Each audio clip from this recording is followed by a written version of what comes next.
Welcome to the podcast or Zoom. What do we call this now? Is it like a vlog? Hey, Like, buddies. what do we call it? Vlog. Anybody, we Hey, gotta start buddy, with it's that. comics Claptrap vlog. Man, What is a vlog? flawless intro here. Edit that out, Josh. No, I'm leaving it all in. TGIF, everyone. It's been a very crazy week here in California, and we're wishing everybody, embracing with all this craziness here, wishing everybody well and safe. But we're really excited that we're able to get together and talk to each other, and also talk to one of our favorite Bay Area comics cartoonists. God, she's grown so much, don't you think, guys? No. So Sophie Yanow, she's come out with a new book, called The Contradictions, and it actually was a story that she had posted or was showing on the web for a while, and it won an Eisner, and so now it's published. It just released this week, about her time in France and in Europe and dealing with politics and activism and figuring out all those things, and studying there abroad. So we're really excited to have her in the program. We'd like to talk about this new book and all her mini comics and everything else. And so And us knowing her way back when also. Yeah, and it's so we can embarrass her and talk about old times in the comic scene from her various places that she's been. So welcome to the program, Sophie. Yay. Whoa. Hello. That's Wow, you the just for showed up having just me. like that. You just I know. I just walked right in. best. That's always so worth it. That reveal. Are you doing I think- okay in these horrible conditions? Yeah, Sophie, where are you right now? I'm in San Rafael, so Okay. North Bay. Yeah, it's like 300 ppm or what is Right. the, how do you say it? I think it's similar in all of the Bay Area right now because everything just settled in. But most of the fires really close to me are pretty contained, so I don't think it's any worse than what everybody else is getting right now. That's really crazy. I actually didn't know you were in California right now. Yeah, I moved back. So I was teaching at CCS and living in Vermont, but I moved back a year and a half ago, maybe almost 2 years ago, maybe 2 years ago. Yeah, but I've been drawing the book the entire time. So 2 weeks, I finished 2 weeks before the March 16th, lockdown. So I was like, all right, wow. I'm going to go out. I'm going to hang out with people. I'm going to go dancing. And then it was like, no, you're not. Draw more comics or something. That's awesome. Was it nerve-wracking getting you finished so early, but then all the shutdown? I'm sure your book probably has just like other drawn and quarterly books have gone through they probably had to move where they printed it and Yeah, it was supposed to be printed somewhere in Asia, and then it ended up being printed in Turkey. Yeah. So did it? That's why it has the decal edge, though, because they were like, "Oh, this printer in Turkey can do a decal edge. We don't usually, do you want a decal edge?" And I was like, "Yeah, sure, sounds good."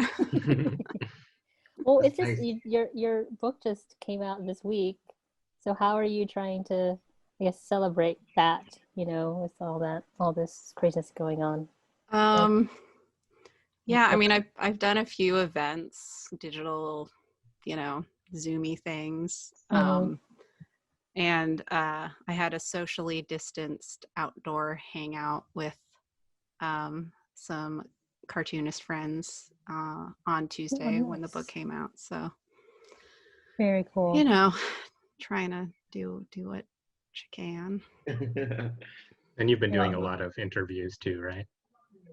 More than usual. Yeah. That's always fun. I'm excited to be here because this is, I know you guys, this is chill. So we all met Sophie when she was working at the comic shop. That's right. Do I were you working at the comic shop? I was working at Comic Relief in 2009. So yeah, that's right. So Josh came in, I think, probably the most regular of any of y'all. I thought. Did you also work at Escapist? Because I thought we talked at the. Yeah, I did. Because I worked at Comic Relief, and then I like left for 3 months to do an internship at Fantagraphics, and then when I came, like in that time, Comic Relief closed.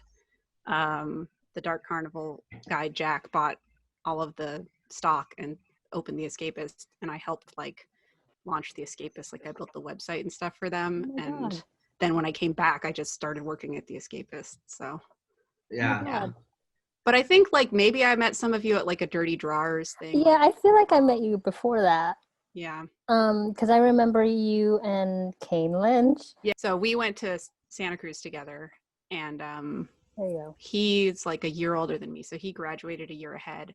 And like my senior year, we did like a 24-hour comics together, and like I think we tabled at Stumptown together, and maybe I hung out with some of you guys there before I was working in Comic Relief. But yeah, that was the exciting Sacramento Indie Euphoria. Oh yeah. Yes, the four of us exhibited at this notorious show, and probably the four of us is more than number of people who actually attended the show as guests. Yeah, that was a funny thing. I after that show, I had like a sore throat while I was there, and I ended up drinking tea because I was like trying to deal with it. And then I saw that the tea was like a mango tea, and I had just been told that I had a mango allergy. Oh no. So I don't know. It was awful. I like went to the hospital. I had to pay this like giant bill for like, and they were like, "You're fine. Here's some Vicodin. Like you just have a sore throat, like whatever." But that was like right after that show. Anyway, that weekend was extra awful. Yeah, that thing was terrible. But it's neat that like you know you were in this area that like you could be so young and then like kind of immediately get into comics, you know. For us, like I think there was for me at least, there was quite a journey of like going to art school and trying to be an art, and like I discovered this. But it's kind of neat to think that like you came out of high school and was like, oh, there's this cool zine mini comic scene that I can get into. Yeah, I mean, start doing that. Well, I grew up, so there weren't any comic shop. There was like one comic shop in Marin, and it wasn't close to where I lived. There was like a trip I would go on to Ashland, Oregon once a year. I was just there. There's a comic shop there that's a good comic shop. It's called like Comics for Adults or something. Yeah, it's called Big Fun Comics for Adults. It's upstairs from Yeah. So like the first time I went to that on that trip, like I went up and like bought some Adrian Tomina stuff, I think, and some like that's like where I got my first copy of like the Comics Journal. I guess when I was in 8th grade, I used to go to Comic Relief a little bit. Like my mom would go to Ashkenaz for like clogging lessons or something, and she would like drop me off on like Shattuck or on Telegraph, and I would like pick up comics or whatever. And then in high school I went to Ape a lot, and like that very quick, as soon as I went, I was like Ape is my favorite weekend of the year, like it's so cool. And I tabled at Ape my senior year of high school with 2 of my friends. We made like a really crappy zine. Didn't have any comics in it. Like I made some drawings for it. I think it had like a recipe for borscht and like some just like weird high school poetry and like little random stuff. But like, yeah, I was pretty excited about Ape and like indie comics in high school. That's neat. I think that's I'm happy that like even the next generation might even get into comics or indie comics even sooner, and I think that's kind of a neat thing. Yeah, I was just in Ashland, and the funny thing about that store was I had never been to Ashland before, and I looked up on my phone like if there was a comic book store, and they said there was one, and I was like, where is this? And I looked up, and it was right there, like right in front of me, on top of a building, and it was like said comics for adults, and I was like, ew.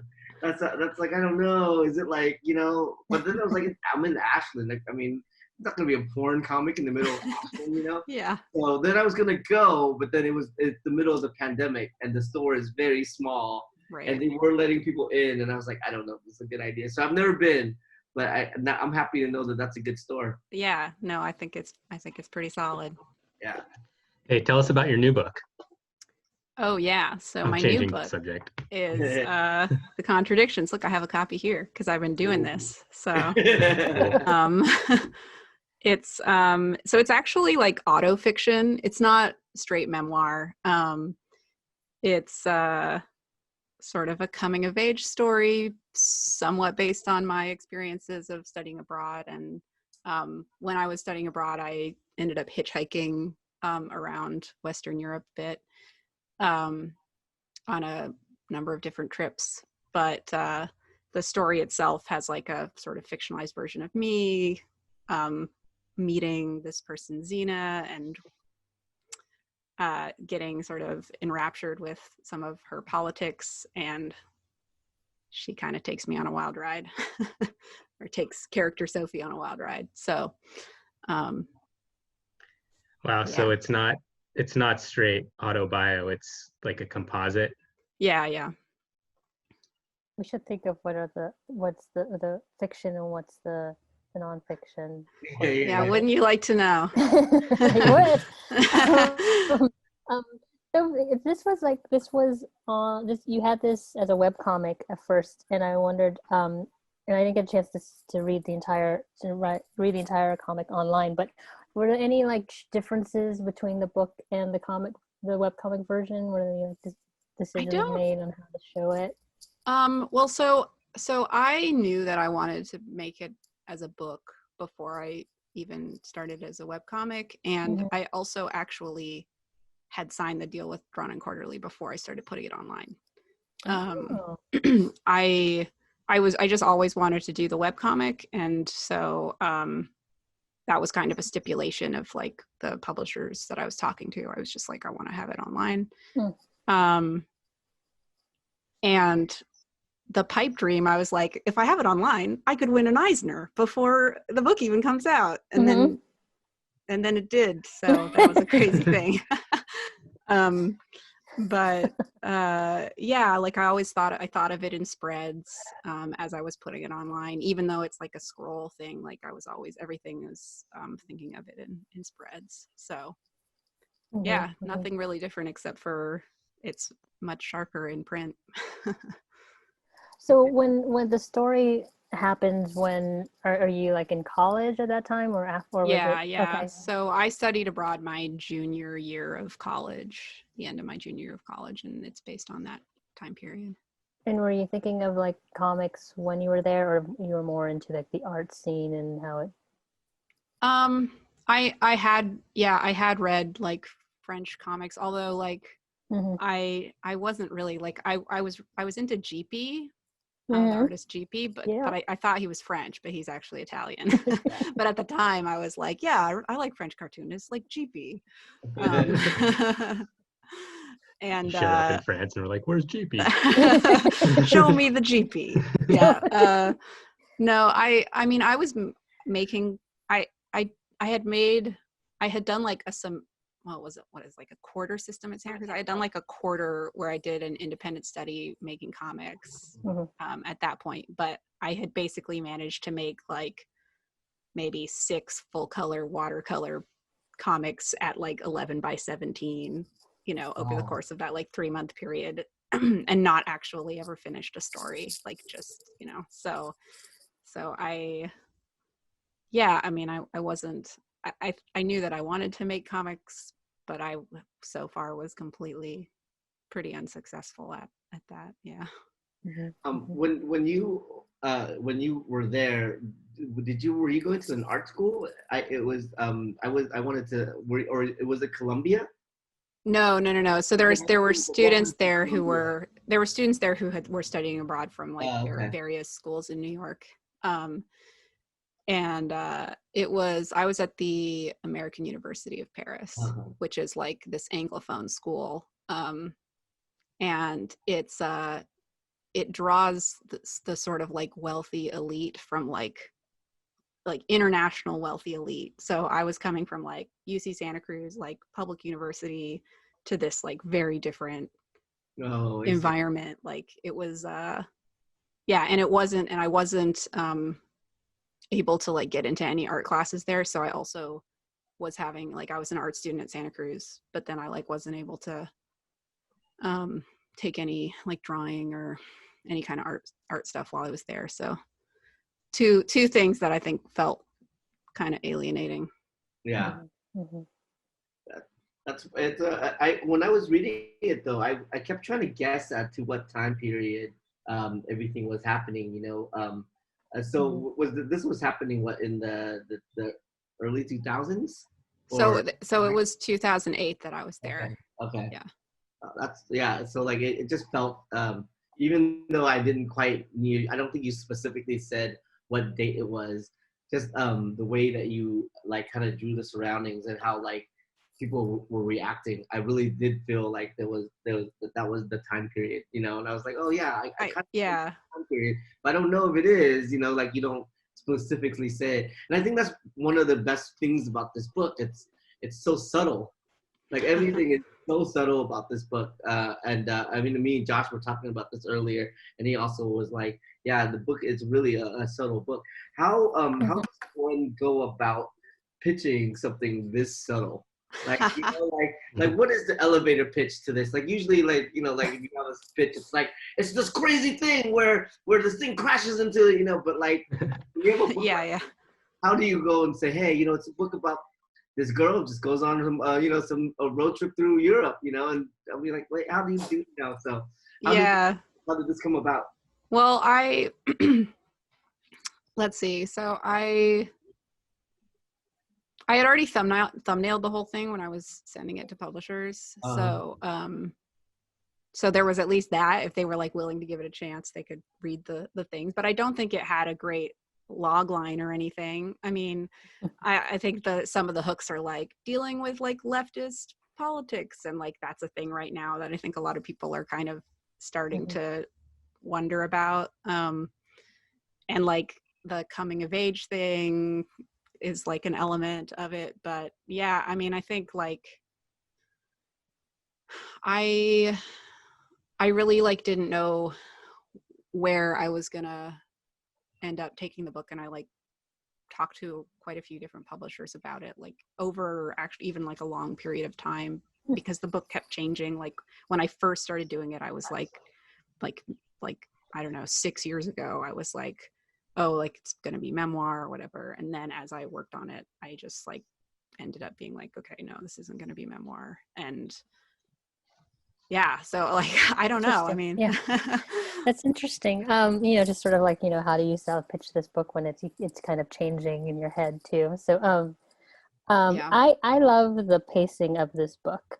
And I think it matches the whole story, the storytelling of it, where it progresses. It's like this slow, it's not a slow, but it's just like, it's very patient, takes its time. And I think it's like how the character is trying to figure things out too, where she's just observing what's going on around her and reading things, and has some certain ideas at first, and then she starts to question certain things and starts to like kind of question herself and like her passions, and also her like ethical choices, moral ethical choices. And I guess I just maybe wanted to ask, like, how is the art kind of, how did you think about the art and the style of it to match the whole mood of the story? Did you like make certain decisions? Yeah, I definitely, I mean, when I spent a long time trying to figure out how I was going to draw it, because like, I mean, it doesn't look very much like any of the other stuff that I've done, I think. I mean, I think it, in terms of like maybe the shapes of the characters, like, they're lanky and whatever, but yeah, I just spent a long time like redrawing the early pages in different styles. Like there was one version where I was doing everything in pencil with like shade, tonal stuff, and I almost ended up going with that, and then I was like, no, this isn't quite there. And part of it was, I think I felt like I couldn't reproduce that effect like page after page in a way. Like it was like when I was doing pencil stuff, I was like, I want it to look sloppy, but also like not, crisp it's like, I want it to look like GP, but I can't do it. So it's like, okay, well, let's go like the other direction. And I think, I mean, like, I don't know, the fact that it's like a stark black and white, like I feel like in a lot of sort of art house cinema that's kind of black and white, you get that sort of dirtily, like slow pace. So maybe it kind of creates that vibe. It does feel like a little European comics though, like we were talking about, like kind of Juice Swart. I don't know if that's how you pronounce his name, but very Art Deco, very, very, I don't know, you guys think, but I feel like your art has like totally excelled so fast, Yeah.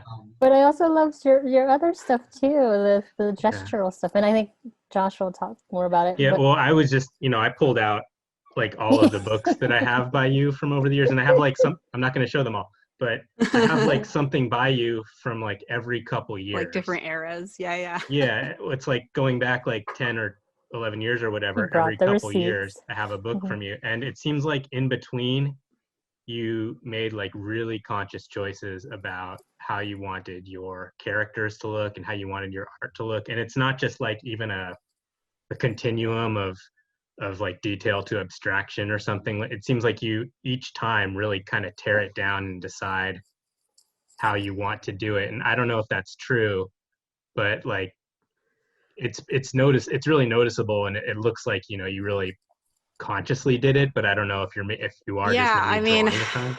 I think that like part of it is that for me I'm not somebody who like sits down and just draws comics every day. Like I'm not just like, cool, I'll just draw another page, like no big deal. Like it's really, I think part of it is like trying to make it interesting for myself and like feel like I'm actually exploring something new, and like so some of that comes out in like trying to find a different style. But also like I do feel like with War Streets and Houses, I was trying to make that, like I was trying to just like whip that out so that it would come out, and like people who were involved in the strike, because it was about like the Montreal student strike and some of the stuff surrounding that, like I just wanted it to like get out there. So that was kind of like the method was, tied to that need. And then also like when I was doing the mini comics that came before that, I was really trying to learn how to write when I was doing those. So I was really not focusing on the art. I was just kind of like, but I think something cool that happened there was that because I was focusing on the writing, I learned that like people still kind of thought that the simplified drawings were like interesting. And so I think that gave me a little bit of like freedom, like when I did this book where I wanted to, well, another reason why the style changed is because I really wanted to have like, there's not a ton of backgrounds, but when there are, like I wanted it to feel more like a solid place than in the other books. And so, so like I made that choice to sort of draw it in this way because of that need. I was, the last book I think I really read of yours was the one that Josh. And so I was kind of expecting that, and then when I started reading this, and just like right off the bat, like the first couple of panels, just like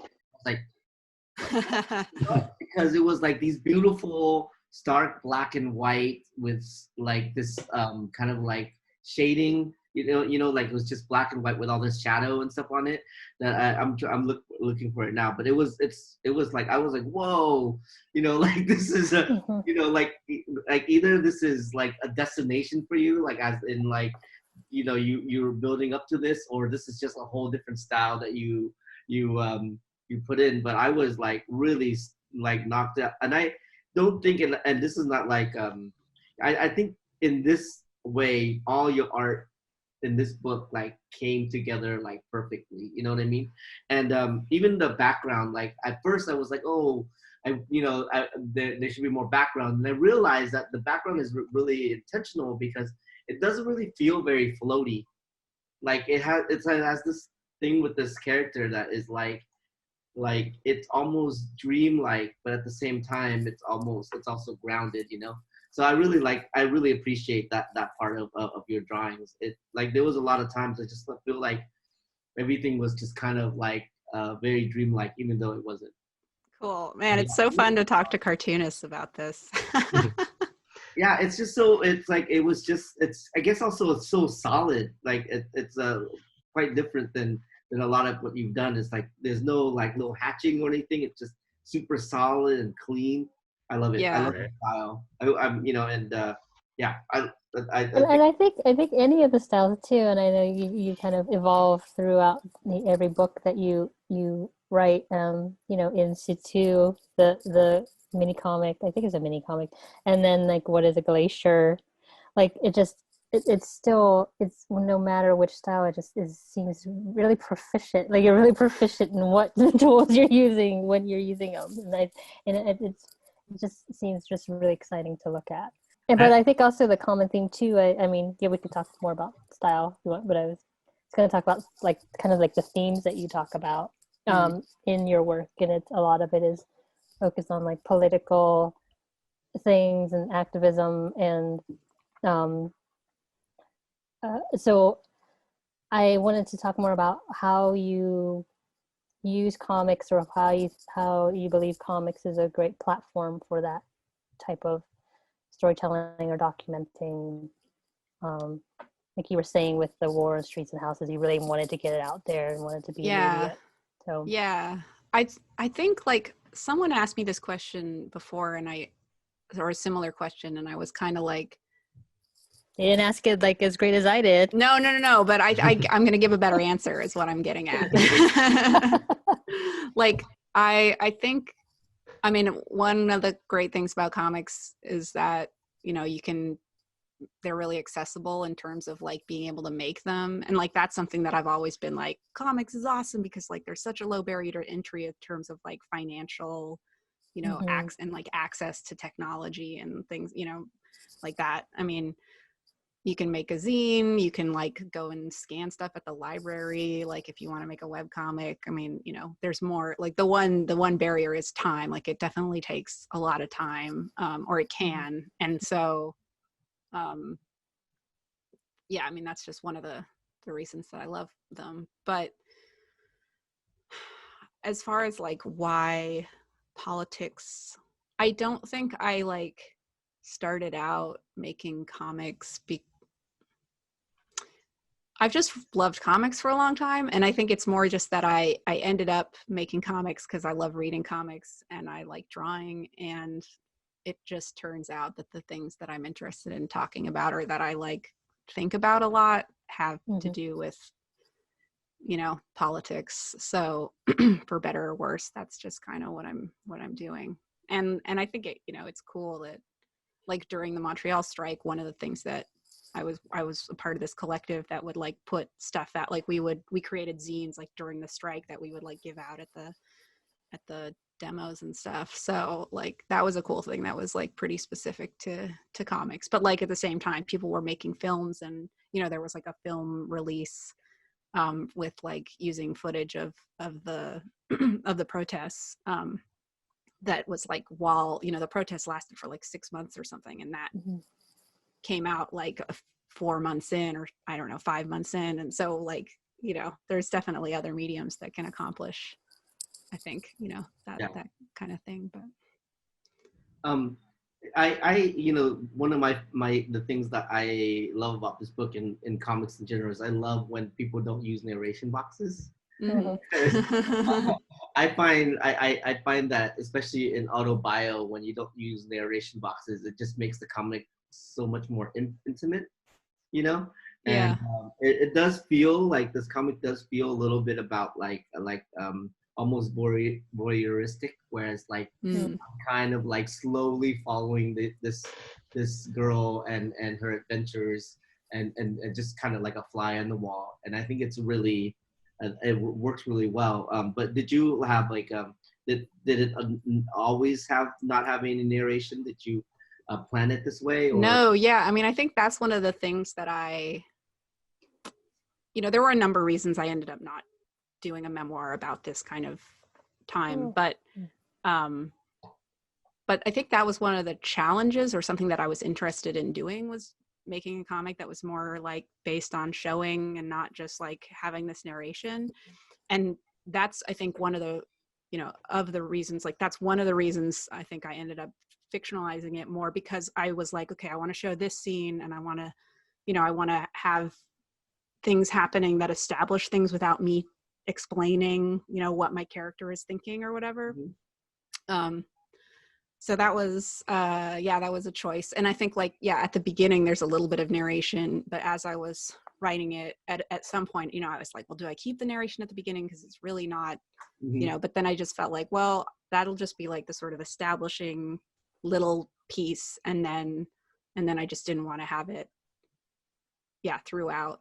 And then like the only time you get it again is like when the character is like tripping. So I felt like that's kind of like a weird space, and you can kind of change the rules when something like that is happening. So that created like a fun thing to do there, I think.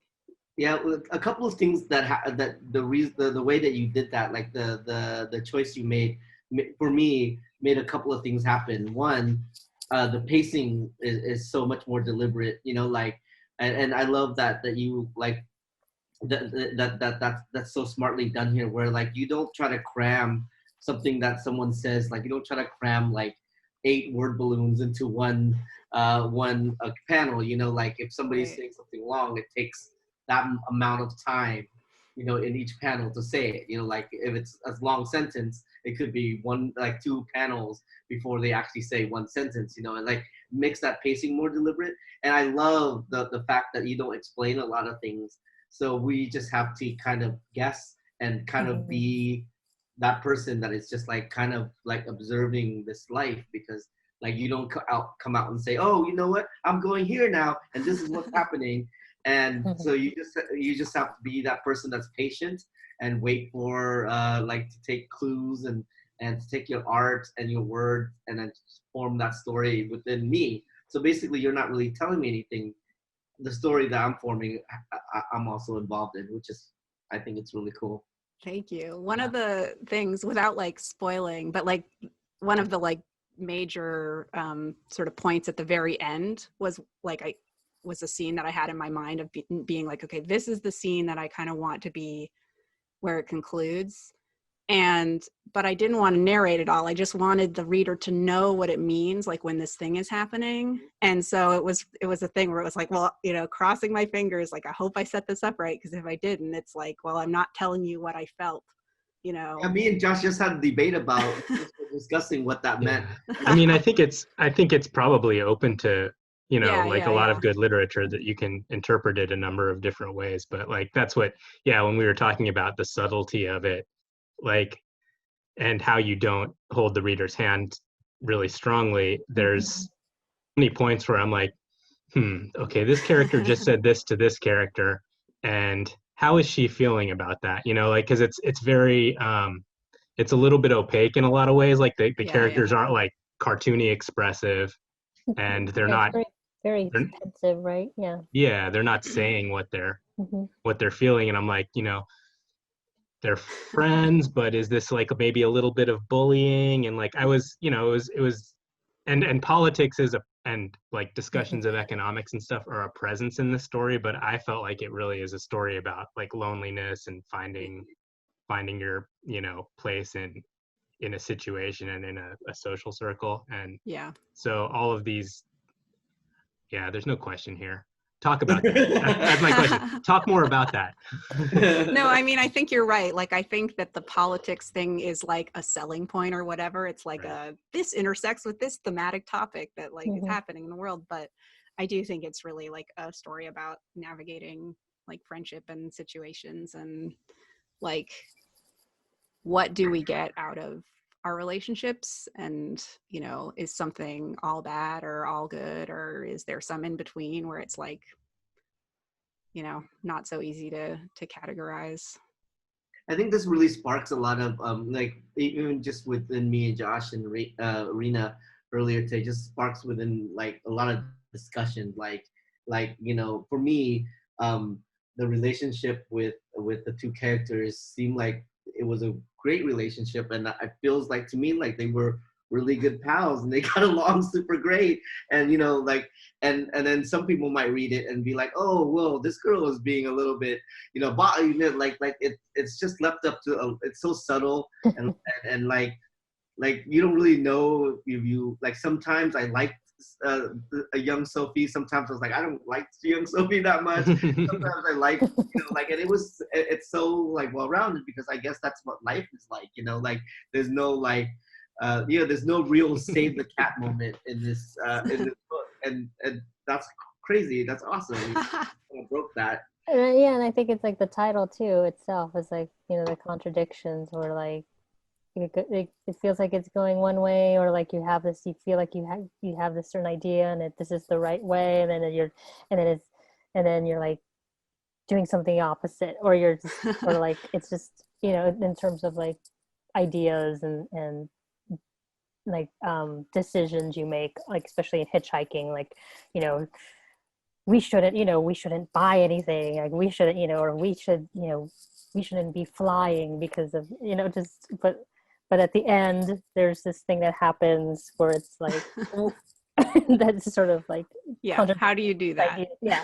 And then the whole thing about dealing with politics and dealing with like real life and living the certain life that you live where you are, there is a bunch of things a bunch of times when there are contradictions involved, and I thought that was a good way of playing that title into the whole story, where the story is, like Tin said, quiet and thoughtful and more heady and thoughtful, as opposed to and having different interpretations, and contradictions and are part of that, you know. And yeah, it's deep, man.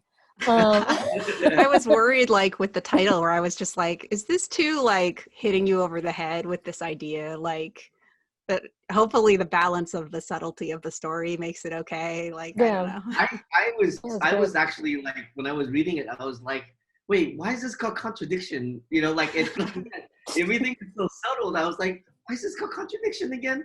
I really don't know, you know. And it's that's why, Tim. That's why. All that stuff is really great. What did you find harder to do, like the fictionalized parts or the parts that were more memoir?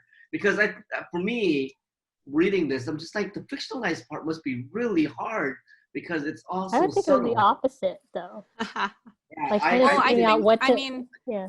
A lot of like, when I say a lot of it would be like a conversation that I had, you know, like where like the Xena character is like a mishmash of a bunch of different conversations that I had with different people and different sort of personalities and folks that I would see. And so I wouldn't say there's very little that I like pulled out of thin air, you know, like a lot of it is just like either exactly the conversation that I had with a certain person or like, you know, heavily based on it. So, and I don't know how to do fiction any other way than have it be like thinly veiled something that I'm just sort of pulling out and like putting together. Like some people I know just make things that are a lot more abstractly built, but like I'm just not that creative. Did you show any of the people that were involved in this time period, this comic? Do they know about this comic? Yeah. I mean, especially early on, like that was another reason that like when in the really early phases, when I was writing stuff, I showed stuff to various people, and some people were like, cool, go for it. And some people were like, I'd rather you didn't. And so I tried to like take that into consideration and like, you know, remove like scenes that were based on certain things or change a lot of stuff, or, you know, and just basically, you know, not do like a straight memoir type thing. Yeah. So after the experiences in this book, what is your feeling of hitchhiking? Like, have you done any hitchhiking? I think hitchhiking is awesome. I mean, the thing is, it's just really time consuming. Like, and it's hard if you have like obligations to be like, cool, I'm gonna like maybe I'll arrive, I'm gonna hitchhike across the country, but like who knows what day I'll arrive. Like if you have a really open, like maybe one day when I have a really open period of time, I would do it again. But like I definitely had hitchhiking experience that were just like 100% positive. Like there was no interpersonal conflict between me and the people I was hitchhiking with. Like all the rides were great. Like, you know, maybe something happened that was like a little absurd, but like nothing uncomfortable. I mean, is hitchhiking better in America or than in Europe? I haven't done any long distance hitchhiking in the States, but I actually had an easier time hitchhiking in the UK than like in Western Europe, although not in Scotland. Once we got to Scotland, it was hard. People were like, what the hell are you doing? But like in the rest of like in like England, it was really, really easy. I found this book to be such a, like, you know, I would never hitchhike. I'm not that type of person. I'm too scared for any of that kind of stuff.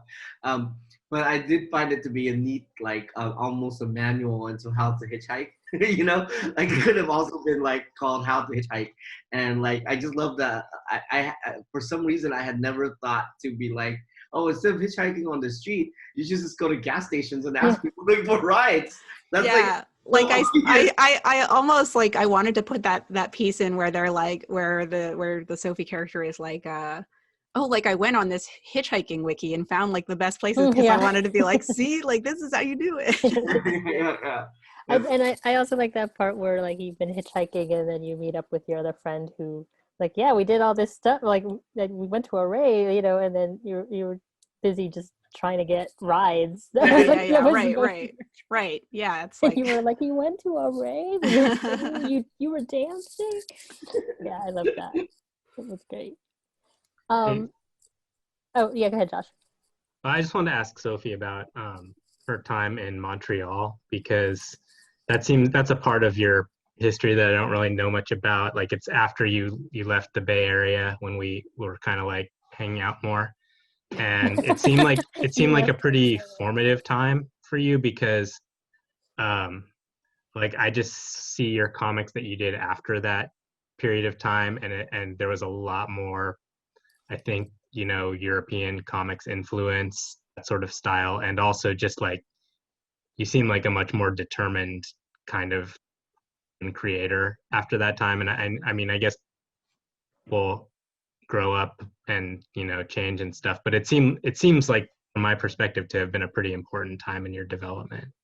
Yeah, no, it definitely was. I mean, so what were you doing there? Like so figure it out for ourselves. So like I originally went there for a pseudo artist residency, which I found through this cartoonist Vincent Giard, whose blog I read because I really liked his comics. And like because I had studied abroad in Paris, you know, I had this like tiny like basic grasp of French, and he put out a thing on his blog in French that was like, apply to be a resident. So I was like, I can read this, I should apply.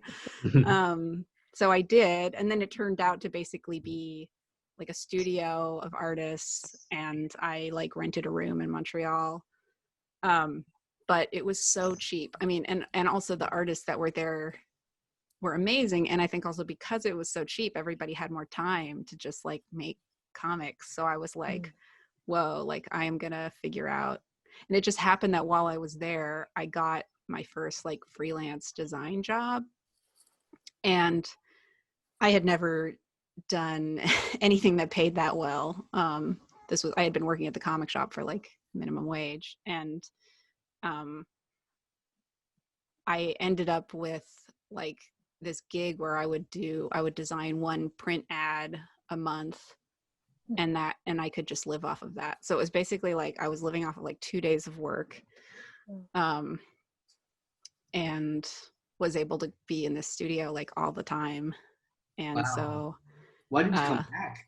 Why did I come back? Because I couldn't legally work there. So I was in this situation where I had to like cross the border every 6 months and see if they would let me back in, which was like, you know, I don't know, for some people, I know some folks who are up there and they're just like, yeah, I'm just going to do this forever. Like I'm a permanent resident in Vermont, but like I basically live in, you know, in Quebec. And Yeah. so I did that for like the first couple years. And then I ended up like getting a job. Like I got a sponsored visa through this co-op cafe where I was like doing design work for them. And then I ended up getting the CCS fellowship, and I planned to go back to Montreal, but that's another story. But while I was in Montreal, like they did this, like there were like 24-hour comics going on like pretty regularly. And like we did this 48 hours of comics thing where we put out like a big, like a newspaper that we drew. Like we got a bunch of people into the studio, and the studio was huge. I mean, it had a kitchen, it had a giant table where we would all like eat lunch together all the time. It was like total dream, like multiple couches where you could take a nap like in the middle of the day. Like a library of comics. So I also got to like read more Francophone comics, because like one of the cool things about Montreal is that like they get books like imported from France all the time. And so they're still more expensive, but like it's really accessible, and you can get them from the library too. So like the Montreal comic scene to me is like so cool, because they get access to all of the weirdo North American stuff, but they also get like the European comics. And so like, you know, some of the cartoonists like Julie Delport, I made friends with when I was up there. And there was like a publishing collective, and like they were really active, and it was just like a really crazy scene. Perfect. I mean, that seems awesomer than France. Yeah. So, I mean, you were talking about CCS, and you know, you have the comics community in the Bay Area, and you in Montreal. Can you talk about like your experiences in those various different communities, different places, and kind of like what you feel like you got from them, and especially CCS. I don't know if you were teaching or you were just doing your art, but yeah, tell me. So so with CCS I went to do the fellowship they have there. They give some money to like a what do they call it, like a upcoming cartoonist or and you get studio space, and you get to like sit in on classes and take advantage of the lab they have there and all of that. So so I got offered this fellowship, and I went down, planned to be there for the year. And then I was kind of thinking, well, maybe I want to teach. So I applied to an MFA program back in Montreal. But CCS also figured out a way that they could like credit my fellowship year as like the first year of classes, because I had been like going all the classes and helping also to like run the crit groups for the classes. And my girlfriend and I from Montreal broke up, and so I was like, I don't really want to go back to Montreal right now. and at that point I was already like, my fellowship year, I was working on a draft of the Contradictions, so that was 2014 to 2015. But I was like really banging my head against the wall with it, and so I just decided like I will become a student, and I really wanted Jason Lutz to help me with it. He's like an amazing teacher. And I've been reading his comics since I was in high school. So I did a thesis year there where I was working on like editing the book, or editing a draft of it. And then I ended up teaching there for 2 years. And I quit teaching, almost 2 years ago. So, but as far as like the different scenes, I mean, I've always, like when I went to APE when I was like in high school, I met Helen Jo there, and that was kind of the first sort of comics world friend that I made. She had already been publishing stuff for a couple of years. I think I bought. She was doing these sort of like K-horror inspired like mini comics at the time, and I just like wanted to be friends with cartoonists, because I was like, you guys are so cool and like such weirdos, and like don't, it's like you're like we're like into reading but don't take ourselves too seriously is, I think, is like a pretty common thread. So yeah, I mean, I think like when I was here to begin with, like being a part of like working at Comic Relief and like being involved, like going to Dirty Drawers meetups and stuff was like super formative. It just made me feel like there was a community, and like, and I got, you know, even though I was not making very much money, like I was the small press buyer at Comic Relief while I was there. So like, I just got to see like all of this stuff that people were doing. And yeah. And I think just having like, I think I ran a 24-hour comics day there once or twice. And I just had so many like drawing days with folks around here. And I think just having that just made me feel like I was a part of something, and like it made sense to keep working. And I feel like even though I did like a fine art like program, and I enjoyed making other types of work, like I think because of the proximity of like having gone to APE, I felt like even though I had no understanding of the economics of comics and like whether I would ever actually make any money, which is still sort of a question mark, but I felt like I had an understanding of like how it worked or something, and like it didn't seem completely inaccessible like the art world. So yeah. And then I think like being in Montreal, yeah, it was just a different world, like different folks with different inspirations. And I think because of the cheapness of it, more people who were able to like really focus and just obsess with comics. And yeah, I mean, at CCS I made so many friends.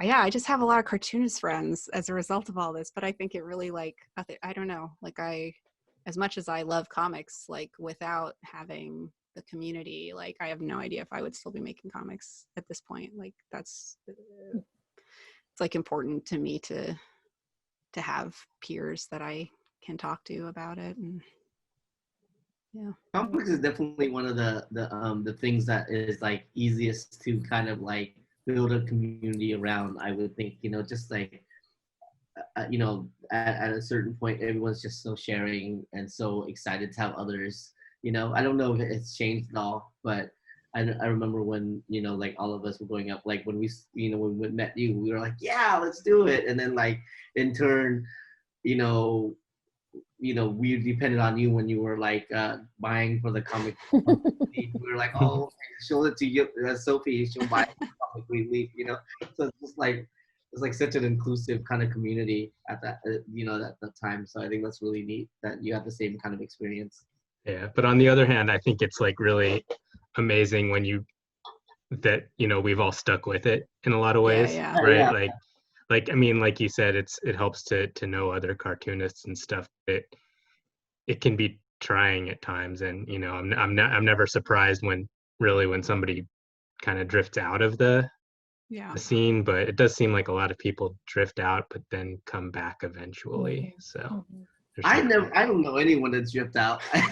What? Yeah, you do. You've just forgotten them. You're like I've erased you from my who you are. group. But yeah, that's pretty cool. Yeah, what are you working on now? What do you got going on? I did a piece for the Nib like a couple months ago, like a 12-page thing about like the history of unionizing unions in the US.